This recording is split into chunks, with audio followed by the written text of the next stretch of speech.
तालीम के लिए कॉलेज नहीं है, डिग्री कॉलेज नहीं है। मैं आपके दरमियान में खड़े होकर इस बात का वादा कर रहा हूं, हमारी मां और बहनों को पैगाम दे रहा हूं कि आप यहां से मजलिस इत्तेहादुल मुस्लिमीन को कामयाब करिए। हम इंशाअल्लाह ताला तेरा घाट पर एक नया कॉलेज, हायर एजुकेशन का कॉलेज कायम करेंगे इंशाअल्लाह। यहीं के मासूम बच्चे और बच्चियां पढ़ाई के लिए पटना जाते हैं और पटना जाकर वहां पर छोटे छोटे कमरों में मुश्किल से रहकर पढ़ाई या तालीम हासिल करते हैं, शिक्षा हासिल करते हैं। क्या यहां पर इंतजाम नहीं किया जा सकता? जरूर किया जा सकता और किया जाएगा इंशाअल्लाह ताला। मेरे अजीज दोस्तों और बुजुर्गों, यहां पर बाढ़ आती है और जब बाढ़ आती है तो यहां के विधायक गायब हो जाते हैं। नरेंद्र मोदी की सरकार ने एक जालिमाना लॉकडाउन पूरे देश में, पूरे मुल्क में और बिहार में लगा दिया। और लॉकडाउन के बाद जब यहां के नौजवान बच्चे जो बिहार से बाहर जाकर रोजगार के लिए, अपनी गरीबी और अपना पेट काटने के लिए जब वो वापस आते हैं तो उनको क्वारंटाइन सेंटर में रख दिया जाता है। उस वक्त भी कांग्रेस का कोई विधायक नजर नहीं आता वहां पर। आखिर क्या वजह है? आखिर क्या वजह है कि कांग्रेस का विधायक नजर नहीं आता? इसका जिम्मेदार कौन है? इसका जिम्मेदार वो लोग हैं जिन्होंने आपको कहकर आपका वोट चोरी किया कि हम आपके मसाइल को हल कर देंगे। मेरे अजीज दोस्तों, मेरे बुजुर्गों, मेरी इज्जतदार मां और बहनों, आप जानते हैं कि पार्लियामेंट का जब सेशन होता है तो पार्लियामेंट जब चलती है तो अल्लाह के फजलो करम से मजलिस इत्तेहादुल मुस्लिमीन के 2 रुकने पार्लिमान हैं। आप बताइए कि जब भारत की संसद में CAA NPR NRC का कानून लाया गया, पूछिए इन कांग्रेस के लोगों से, पूछो इन कांग्रेस के लोगों से कि नरेंद्र मोदी की सरकार के सामने अगर किसी ने बेबाक तरीके से हुक्मरानों की आंखों में आंखें डालकर पूरे भरी पार्लियामेंट में हमने खड़े होकर कहा ये CAA NPR NRC का कानून भारत के आईन और भारत के संविधान के खिलाफ है, ये मजहब की बुनियाद पर मुसलमानों से नाइंसाफी करता है। और हमने नरेंद्र मोदी की सरकार के सामने, ये कांग्रेस के 55 MP हैं और हमारे 2 MP हम लोग, हमने खड़े होकर 540 की भारत की संसद में नरेंद्र मोदी के 308 MPओं के सामने उस कानून को फाड़ कर बता दिया कि हम इस कानून को नहीं मानते, नहीं मानते। ट्रिपल तलाक का मसला आया, ट्रिपल तलाक का मसला आया जो हमारे तहजीब और तमद्दुन के, हमारे कवानीन के खिलाफ है। किसने खड़े होकर ट्रिपल तलाक के मसले की मुखालिफत की? किसने कहा कि मुस्लिम महिलाओं के खिलाफ है? किसने उस कानून की दलाइल के साथ धज्जियां उड़ाई? पूछो इन लोगों से, इनका मुंह नहीं खुलता कांग्रेसियों का। ट्रिपल तलाक के मसले में हमने आवाज उठाई। दिल्ली में फसाद हुआ, 20 से ज्यादा मसाजिद, दरगाहों को जला दिया गया, ये नुकसान पहुंचा दिया गया। 60 से ज्यादा लोग मर गए, मार दिए गए। एक बड़ी तादाद उसमें अकलियतों की थी। भारत की संसद में अमित शाह होम मिनिस्टर के सामने अगर किसी ने उठकर कहा कैसे कीजिएगा, भारत के होम मिनिस्टर, दिल्ली में जो फसाद हुआ है वो फसाद नहीं है, वो नरसंहार है और 20 से ज्यादा मसाजिद को नुकसान पहुंचाया गया। मरने वालों में यकीनन हिंदू भी और मुसलमान है, मगर ज्यादा तादाद मुस्लिम अकलियत की है। बताओ क्या कांग्रेसियों ने मुंह खोला? नहीं खोला। CAA का एहतजाज आप तमाम ने किया, क्या कोई कांग्रेसी आया? क्या कोई राजद का आया? क्यों नहीं आए? वो कहते अगर हम आएंगे तुम्हारे साथ ठहरेंगे तो हम बीजेपी को वोट मिल जाएगा, हमको नहीं मिलेगा। अरे मुझसे नाइंसाफी हो रही है, भारत से भगाने की मेरी तैयारी की जा रही है और इनको अपने वोट की पड़ी है। ये इनका कांग्रेस का असली चेहरा आपके सामने है। और ये लोग हम पर इल्जाम लगाते कि मजलिस इत्तेहादुल मुस्लिमीन का एमपी असदुद्दीन ओवैसी बड़ा जज्बाती है, वो जज्बाती बात करता है। मेरी बात सुनो मेरे भाई, अगर किसी के सामने उसकी औलाद की तालीम का इंतजाम नहीं होता, उस बच्चे का बचपना स्कूल में नहीं गुजरता, वो बच्चा बड़ा हो जाता है, उसको रोजगार नहीं मिलता, वो बच्चा बड़ा होकर अपने ज़ईफ माँ बाप के लिए बहादुरगंज छोड़कर पंजाब हरियाणा चला जाता है। जब उसके माँ बाप घर में होते हैं, उनसे कहा जाता है कि तुम घुसपैठी हो, CAA के कानून में तुमको घुसपैठी करार दिया जाएगा। सैलाब आता है, लाखों एकड़ जमीन कट जाती है। उस नौजवान से पूछो जिस पर ये सब गिरता है तो क्या जज्बात में आएगा, वो थाली मारकर बोलेगा बहुत अच्छा हो रहा है। मैं उस नौजवान की जज्बात की तर्जुमानी करता हूं, उसके दिलों में छुपे हुए गुस्से को अपनी जबान पर लाकर ये इख्तिदार की कुर्सियों पर बैठने वाले जालिमों से आपके हक का मुतालबा करते हैं। अगर इसको जज्बाती कहते हैं तो मैं अपने जज्बात की को बरकरार रखूंगा, क्योंकि गरीबों की इंसाफ की राह हम लड़ रहे हैं। आप बताइए, 30 साल से 20 साल से मीठी मीठी बातें कर करके वोट हासिल किया गया, हमको कहते वोट काटने आए हैं। अब मेरे सवाल का जवाब दो पापियों कांग्रेसियों, सुनो तुमको सवाल करते जवाब दो। और मेरा सवाल बीजेपी के नरेंद्र मोदी और अमित शाह से भी है। मैं आज के इस जलसे से आपसे कहना चाहता हूं कि बिहार में मुस्लिम अक़लियत की आबादी 17% है। बिहार में मुस्लिम अक़लियत की आबादी 17% है। यादव भाइयों की आबादी 14% है। कितनी है? मुस्लिम अक़लियत की 17%। हमको बोलते ना वोट काटना है, हम किसी के एजेंट बन के आए हैं। मैं यादव भाइयों को सलाम करता हूं, वो 17% है, मगर तुमको मालूम बिहार की असेंबली में उनके कितने विधायक हैं? मालूम आपको? बिहार के विधानसभा में हमारे यादव भाइयों के कितने विधायक जीत कर जाते हैं? आपको मालूम कितने मुस्लिम अक़लियत जीत के जाते हैं? मैं बहादुरगंज की जनता से, बिहार की जनता से मेरा एक सवाल है, आपको मालूम कि हमारे यादव भाई 14% है। 55 से ज्यादा उनके विधायक जीत कर जाते हैं। आबादी में हिस्सा 14%, मुस्लिम अक़लियत 17%। बताओ तुम्हारे कितने विधायक जीत के जाते? बताओ, मैं तो एजेंट हूं ना, आप जवाब दो, कितने जीत के जाते? किसी को मालूम? आपको मालूम? किसी को मालूम? सुनो, सिर्फ 23 जीत कर गए। 17% है और 23 जीत कर जाते, हमको उंगली उठाते हैं, हमको उंगली उठाते हैं। अरे शर्म आनी चाहिए इन लोगों को। 17%, 23, 14%, 55 से ज्यादा। मैं क्या इनका गुलाम हूं? मुझे भी तो अपनी आबादी के बराबर हिस्सा मिलना चाहिए, नहीं मिलना चाहिए? हिस्सेदारी मिलनी चाहिए, नहीं मिलनी चाहिए? क्या हम क्या किराएदार करोड़ अदा करेंगे या मालिक बनेंगे? जब मालिक बनना है तो मालिक की तरह बिहेव करो। ये दिमागों से निकाल दो कि हम किसी की गुलामी करने नहीं आए हैं, ना हम पटना में बैठने वाले कुर्सियों से डरने वाले हैं।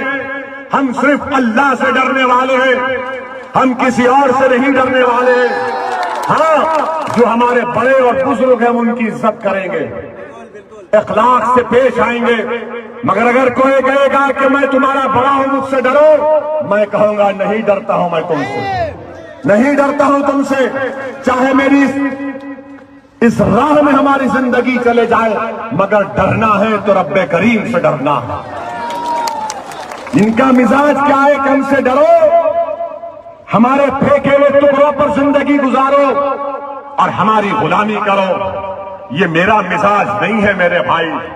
हाँ, गुलामी अगर करना है, इन गरीबों की करने तैयार हूं। और अगर मेरे गले में किसी के गुलामी का तौक है, जिसको मैं फख्र के साथ पहनता और पहनता रहूंगा जब तक जिंदगी वफा करती रहेगी। मैं मोहम्मद मुस्तफा सल्लल्लाहु अलैहि वसल्लम के गुलामों का गुलाम हूं। मेरे अजीज दोस्तों और बुजुर्गों, ये मिजाज आपको देने आए। क्या हम हमारे यादव भाइयों की तरह 50 MLA नहीं जीता सकते? नहीं जीता सकते? जिता सकते हैं, नहीं जिता सकते? डरिए मत, खुल के बोलिए, जोर से बोलिए, पूरी ताकत से बोलिए, पूरी शिद्दत से बोलिए, इतना जोर से बोले कि पटना में बैठने वालों को मालूम हो जाए कि बहादुरगंज की जनता खड़ी हो गई है। ये मिजाज आपको पैदा करना है। खामोश रहकर आंखों में आंसू लाके रोने से कोई सुनने वाला नहीं है। अब आंख में आंसू नहीं आएंगे। जो हमारी वोट की चोरी की उनको रुलाने का टाइम आया है और यहां से बहादुरगंज की जनता आगाज करेगी। मेरे अजीज दोस्तों और बुजुर्गों, फिर कहते हैं बीजेपी के इशारे पर ओवैसी आता है। याद रखो जालिमों, दुनिया में कोई ऐसा दौलतमंद नहीं है जो ओवैसी को खरीद सके। दुनिया में कोई ऐसा दौलतमंद नहीं है, क्योंकि मैं तो बिक चुका हूं, मैं तो बिक चुका हूं जन्नत के एवज में। तू क्या खरीदेगा मुझे? हाँ, जो बिकने तैयार है वो बिकते हैं जिन्होंने बहादुरगंज की जनता को गरीब बना दिया। वो बिकाऊ है जिन्होंने यहां पर डिग्री कॉलेज कायम नहीं किया। वो बिकाऊ है जिन्होंने बहादुरगंज के किसानों का साथ नहीं दिया। वो बिकाऊ है जिन्होंने बच्चों को शिक्षा से महरूम कर दिया।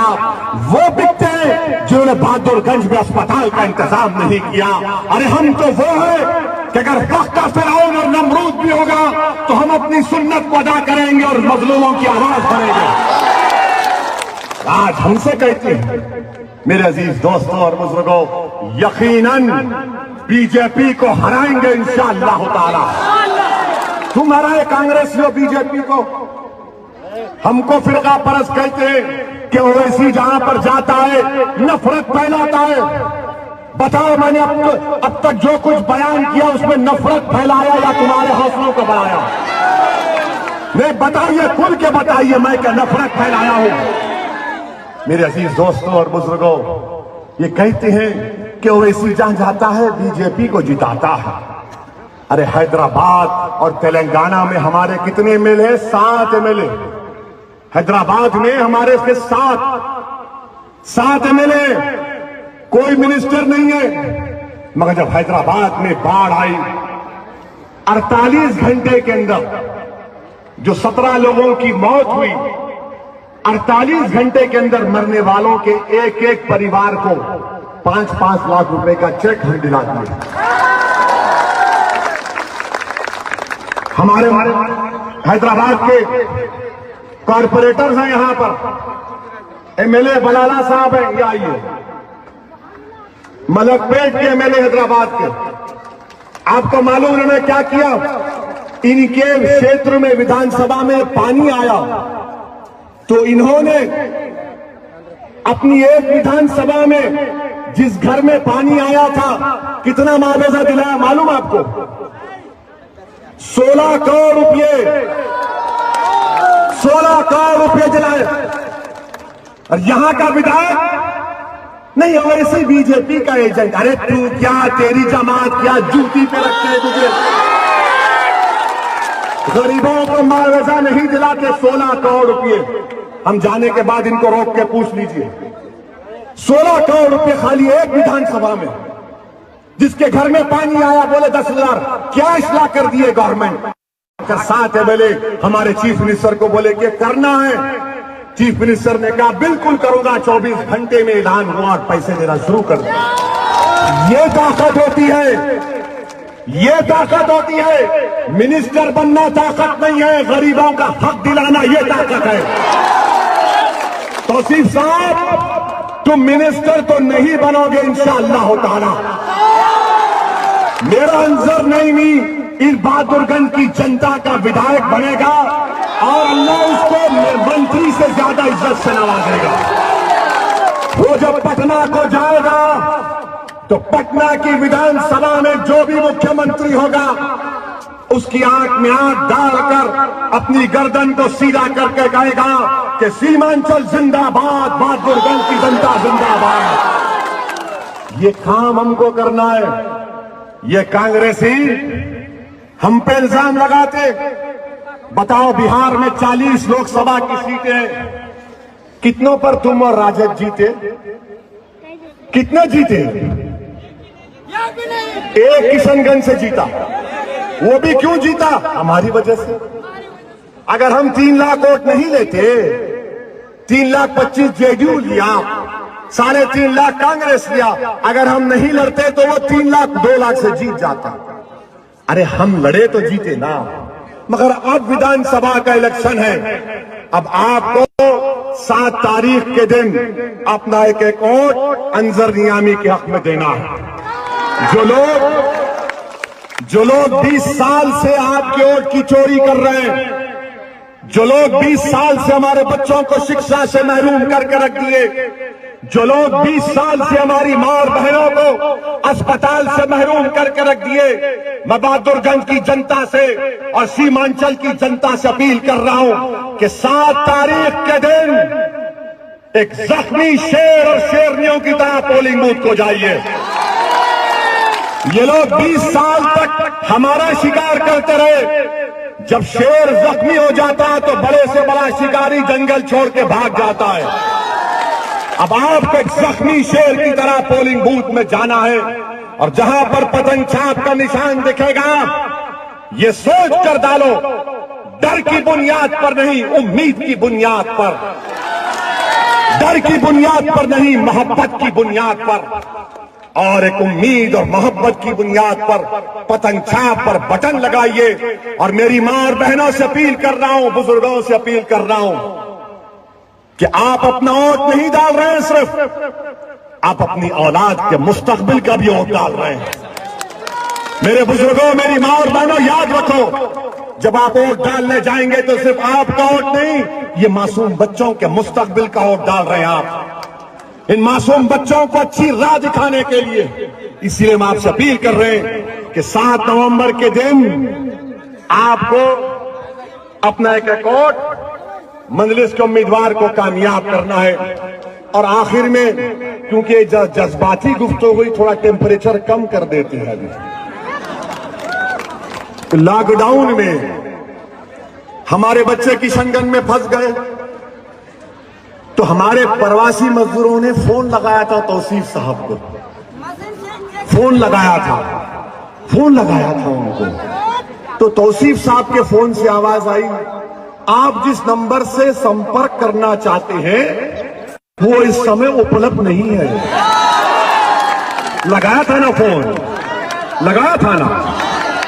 तो तौसीफ साहब के फोन से, जो हमारा बच्चा प्रवासी मजदूर क्वारंटाइन में था, तो फोन है तौसीफ साहब, तो फोन से आवाज आई, आप जिस नंबर से संपर्क करना चाहते हैं वो समय उपलब्ध नहीं है। अब जब हमने हमारे शेर को खड़ा कर दिया, जब हम खुद आ गए आपके दरमियान में और आपका हमारा कनेक्शन बढ़ चुका है अल्हम्दुलिल्लाह, तो अब मजलिस की कामयाबी को यकीनी देखते अब आपको फोन लगा है।